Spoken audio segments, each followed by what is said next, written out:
Bonjour, chers auditeurs d'RCI. Vous êtes le nouveau président du parc régional de la Martinique. Vous êtes donc élu hier. Je rappelle que vous êtes aussi le président de la commission développement durable, transport, énergie. Tout un programme. On voit donc déjà le sens que vous donnerez à votre mandature au niveau du parc. Oui, tout à fait, effectivement. Totalement convaincu que la dimension environnementale est un élément fondamental en termes de choix et d'orientation dans la gestion des espaces, mais aussi dans la gestion politique des affaires de la Martinique. Donc voilà, aujourd'hui, il y a la cohérence. Je suis président de la commission développement durable, mais aussi président du PNRM, qui est un outil extrêmement important pour préserver, valoriser la biodiversité, la nature, les éléments culturels et patrimoniaux de notre pays. Une élection logique où il y a eu des tractations, il y a eu des rapports de force?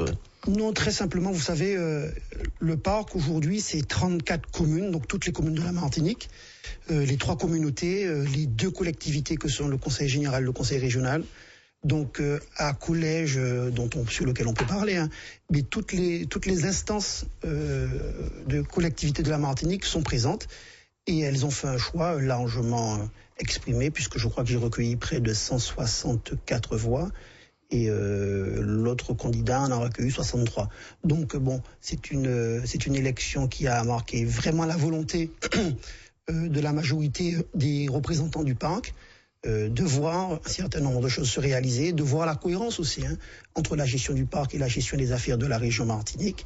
Et aujourd'hui, nous l'avons fait avec une large concertation où les élus du conseil général, des communes ont fait des propositions sur les membres du bureau du parc, organe de décision du parc, donc vraiment une large concertation pour avoir cette gestion concertée, parce que on ne peut pas concevoir que le parc se construise dans la confrontation. Il faut que les projets du parc soient les projets du territoire. Alors dans votre interview hier, à l'issue donc de votre élection, les premiers mots, donner au parc une plus grande identité, une plus grande lisibilité. C'est vrai, bien souvent, vous savez, le parc, je le redis, c'est les 34 communes de la Martinique, c'est près de 60 000 hectares de réserve sur la presqu'île de la Caravelle et l'autre sur les îlets de Sainte-Anne. C'est aussi des espaces habités, des espaces où on a des activités humaines, urbaines, parfois agricoles, des espaces réservés, mais pas véritablement avec la lisibilité, la perception du grand public qu'ils sont dans un lieu dédié avec une charte extrêmement importante qui est le contrat d'objectif que passe le parc avec l'ensemble des communes. Donner une identité, c'est donner aussi les moyens au peuple martiniquais de pouvoir s'assumer et assumer les enjeux du parc et les partager avec nous. Car bien évidemment, le projet du parc ne peut réussir qu'avec l'aval et l'adhésion de l'ensemble des Martiniquais. Vous voulez mettre aussi l'accent sur la valorisation de la connaissance patrimoniale, également l'identité forte autour de la connaissance, des enjeux structurants, mais il y a aussi un dossier que vous animez plus particulièrement, c'est le développement durable, laisser des traces et laisser des présences pour les générations futures. Vous savez, nous avons été, nous Martiniquais et d'autres, soumis à l'injonction d'une logique dont la seule finalité était de produire plus, sans véritablement forcément penser à préserver la ressource d'une part et penser aux générations futures. Alors, c'est souvent la tarte à la crème, cette dimension de génération future, mais je suis fondamentalement convaincu que c'est un enjeu de progrès. Pour moi, progressiste en tout cas, c'est un élément de progrès qu'il nous faut investir. Alors, il faut assumer un certain nombre d'équilibres très contraignants. La Martinique, c'est une île de 1000 km², c'est 80 000 Martiniquais qui vivent sous le seuil de pauvreté, c'est près de 60 000 personnes qui vivent avec des revenus d'allocation, c'est 30 000 chômeurs. Vous voyez qu'avec de tels indicateurs, il n'est pas toujours simple de concilier les enjeux de préservation de l'environnement et aussi la dimension de développement. Et c'est là toute l'alchimie qu'il nous faut et l'équation qu'il nous faut résoudre.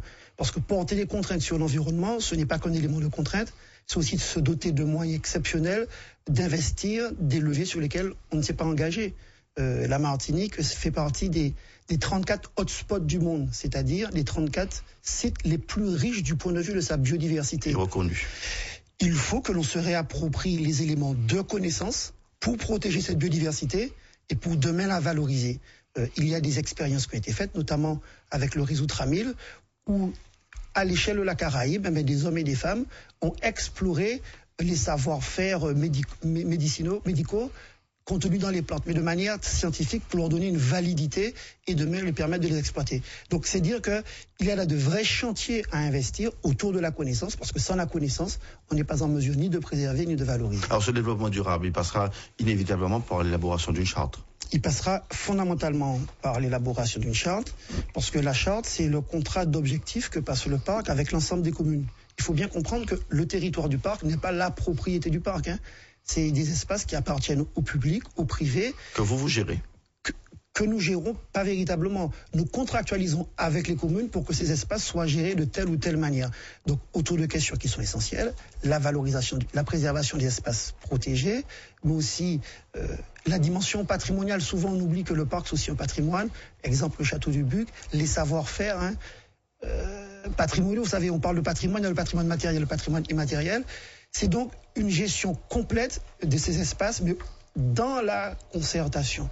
Donc il est évident que cette charte, elle doit être signée par l'ensemble des communes, sinon ça n'a pas de sens que de considérer qu'il y a un projet de territoire. Alors nous héritons d'une situation un peu particulière, où la charte qui aurait dû être signée depuis 2007, qui avait eu une prorogation, en tout cas une rallonge jusqu'à 2009, n'est toujours pas, présentable en l'état parce que trop peu de communes l'ont signée.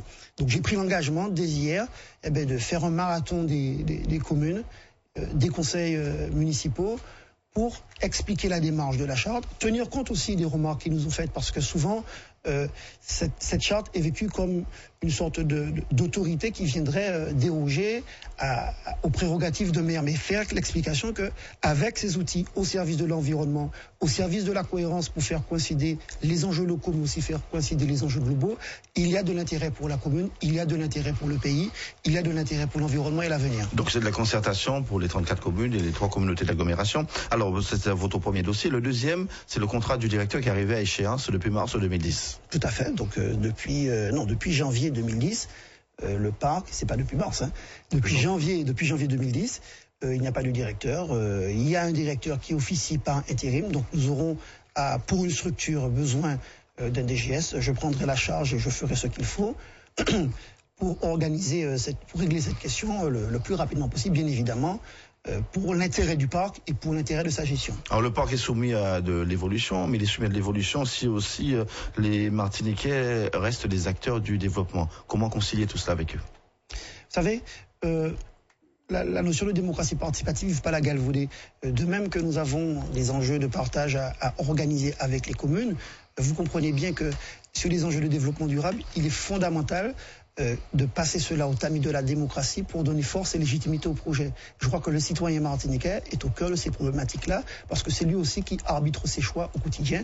Donc il faut l'explication, il faut la communication, il faudra de la formation, il faudra de l'éducation à l'environnement.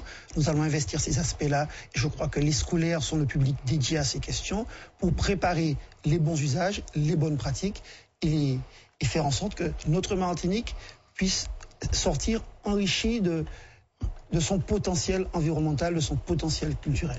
Vous avez parlé tout à l'heure de l'organisation territoriale du parc. Maintenant, il serait bien d'aborder les actions de formation, puisqu'un parc réside aussi sur des actions concrètes de formation, d'animation, de coopération. Alors qu'en est-il réellement de la formation? Davantage de jeunes dans des métiers qui vivent autour du parc? Tout à fait. Donc la formation était l'un des axes forts en tout cas de la précédente mandature, même si cela ne s'est pas forcément concrétisé dans les faits. Il s'agira de reprendre cette dimension-là, faire en sorte qu'autour des métiers de l'environnement, il y ait de vrais chantiers qui soient initiés dans les communes autour du parc. Et cela, c'est l'une des raisons du parc, participer au développement économique, et les perspectives sont immenses. Vous savez, le parc, c'est près de 60 000 hectares. Je dis bien 60 000 hectares, un certain nombre de sites. Il y a matière à faire, c'est du littoral, c'est de la forêt domaniale. Enfin bref, autour des métiers de l'environnement, le parc est très engagé et le sera à l'avenir. Alors le parc, c'est aussi des zones aménagées, des zones naturelles, des zones d'activité. Vous serez vigilant pour tout ce qui concerne les constructions futures aux abords et dans le parc? Vous savez, encore une fois, il faut bien comprendre le positionnement du parc. Le parc n'est pas une police, le parc n'est pas un propriétaire. Mais ne serait-ce auprès des mairies, ne serait-ce auprès des organismes? Il existe des documents de planification auxquels je participe, et c'est très bien, je suis responsable au conseil régional de la commission développement durable qui gère les questions d'aménagement du territoire. Il existe un document de planification qu'on appelle le SAR, qui est le schéma d'aménagement régional, qui organise, on va dire, le territoire autour des activités, autour des espaces dédiés. Et il s'agit aussi que ce Cette charte, elle intègre, et c'est le cas, les éléments du SAR, mais encore une fois, il existe des communes qui ont des prérogatives, qui font ce qu'on appelle des plans locaux d'urbanisme. Ces plans locaux d'urbanisme doivent être eux-mêmes compatibles avec le SAR. Ça peut paraître très compliqué, mais en réalité, c'est très cohérent. Lorsque l'on signe avec la charte, ce qui est important, c'est que nous participions avec la commune à l'élaboration de ces projets pour que justement la cohérence soit totalement assumée. Et c'est dans le dialogue, la concertation. Il y avait à l'occasion une charte qui avait été signée sur la signalétique. Et je crois que ce sont des éléments qu'il faut pouvoir intégrer. Merci Daniel Chaumet. Merci. Merci à Daniel Chaumet, merci à Jean-Claude Samy. C'est vrai qu'il y a tant de pas dire. Alors nous avons apprécié la métaphore pâtissière. C'est toujours une tarte à la crème, cette idée de génération future. Autrement vous dites, la Martinique fait partie des 34 hotspots du monde, c'est-à-dire les plus riches au niveau de sa biodiversité. Il faut savoir l'exploiter. J'ai pris l'engagement également de faire un marathon des communes. Donc bon sport à vous. Merci beaucoup.